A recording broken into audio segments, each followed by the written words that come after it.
Hey guys, this is Brooklyn Wilson from Period 2A, and this is my renewable energy project. So first up is solar energy. Photovoltaic solar panels are made up of solar cells, and those are kind of like semiconductors. So basically photons hit the solar cell and knock electrons loose, and if there's conductors attached to positive and negative sides of the cell, it forms a circuit. And when the electrons flow through the circuit, they generate electricity. Multiple cells make up a solar panel, and multiple panels form a solar array. And the more panels you deploy, obviously, the more energy you can expect to generate. PV solar panels generate DC, or direct current electricity, though, which is like when the electrons move in one direction around the circuit. But a long time ago, when the U.S. was doing all the decisions for everything electricity, I guess, they decided AC, or alternating current electricity, should be used on the electrical power grid because it's less expensive to transmit over long distances. But AC electricity, the electrons are pushed and pulled in typically reverse directions, so it's kind of like chaos. So how do we get DC into an AC grid? We have to use an inverter, and that takes the electricity from a solar array and uses that to create AC electricity. So they're kind of like the brains of the system. That was a ton of information. So to recap, the sun shines, and then the solar panels create DC electricity, and it goes up into an inverter to make it AC electricity, and then you power your home, and extra electricity may be used by the grid. And our sun is like a huge naturally occurring nuclear reactor, and it releases like tiny packets of energy called photons, which travel the 93 million miles from the sun to the earth in about 8.5 minutes. So theoretically every hour, enough photons impact our planet to save our global energy needs. Thanks energyresource.gov for that. So with all that potential, why don't we use more solar energy? Well, for one, it's kind of expensive, which is probably the most debatable aspect on the entire solar energy pros and cons list. The driving forces behind the development of solar energy are rooted in politics. They're incentivized to compete against other sources on the market, but the U.S., like the rest of the world, provides incentives to every major energy production market, not just solar. Also, energy storage is expensive. Energy storage help smoothen out demand and load, and it makes solar power more stable, but the technologies are expensive. But there's a good correspondence because solar energy and human demand line up. Energy demand peaks in the day, which is when there's lots of sunlight. Also, solar energy is intermittent, obviously, and it is associated with pollution. The manufacturing, transportation, and installation can indirectly cause pollution, but that's nothing that's completely risk-free in the energy world, and solar power compares very favorably with all the other technologies. So how much does it cost? Well, I know that like the panel costs $1,000 because my dad was looking into getting another one, and the system that costs $18,000 has a payback period of about 20 years. So a solar panel today is $3 per watt, and the extra cost of installation brings it up to $5 to $6 per watt, and then there's also installation costs. So yeah, but a typical solar panel produces 200 watts of electricity based on the efficiency and size of what's installed. So that's grand. Some advantages of it, though.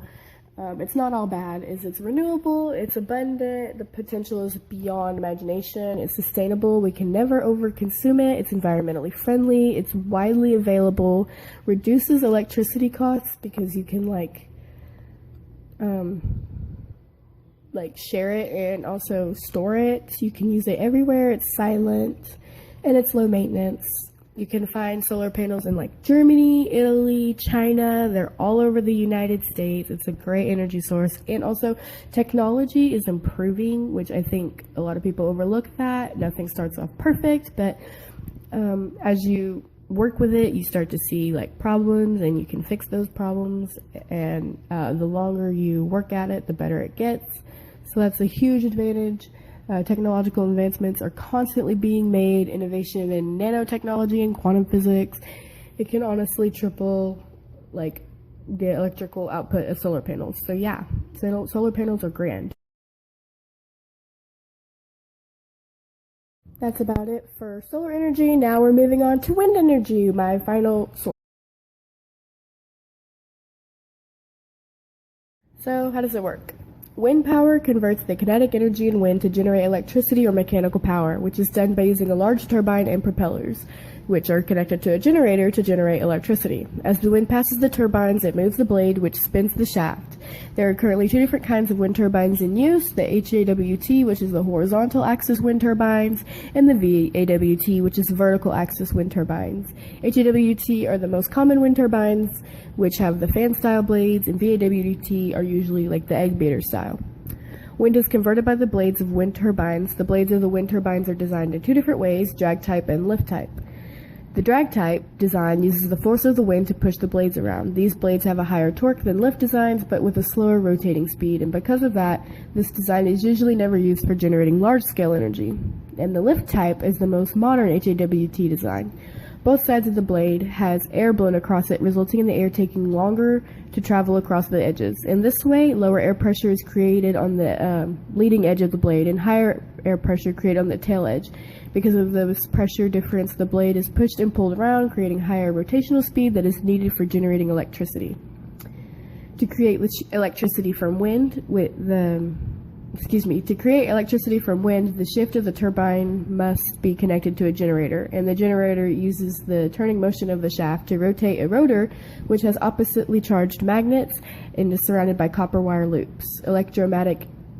Magnetic induction is created by the rotor spinning around the inside of the core, generating electricity. And the electricity generated by harnessing the wind's mechanical energy must go through a transformer in order to increase its voltage and make it successfully transfer across long distances. But then we need power stations and fuse boxes to receive the current and then transform it to a lower voltage so that it can be safely used by businesses and homes. So the wind turbine kind of works the opposite of a fan. Instead of using electricity to make wind turbines use wind to make electricity. Wind is a form of solar energy and is a result of the uneven heating of the atmosphere by the sun, the irregularities of the Earth's surface, and the rotation of Earth. Wind flow patterns and speeds vary greatly across the United States and are modified by bodies of water, vegetation, and differences in terrain. Cons of wind energy. Starting off with cons, a big one is that wind isn't generally reliable, and that's the way to get energy, so that's not a good thing. Serious storms and high winds can cause harm to the turbine, and that's not good either, and that can potentially be a threat to people. Also, they're a threat to wildlife, especially birds and other flying creatures that may be in the area, and since there's no way to prevent it, it's just kind of taking a big L. There's noise and visual pollution associated with it. The sound is typically between like 50 and 60 decibels, so that can be kind of annoying, I guess, if you live like right next to it, but I personally think they're cool. But I guess not everybody likes the visual. They can be expensive to set up.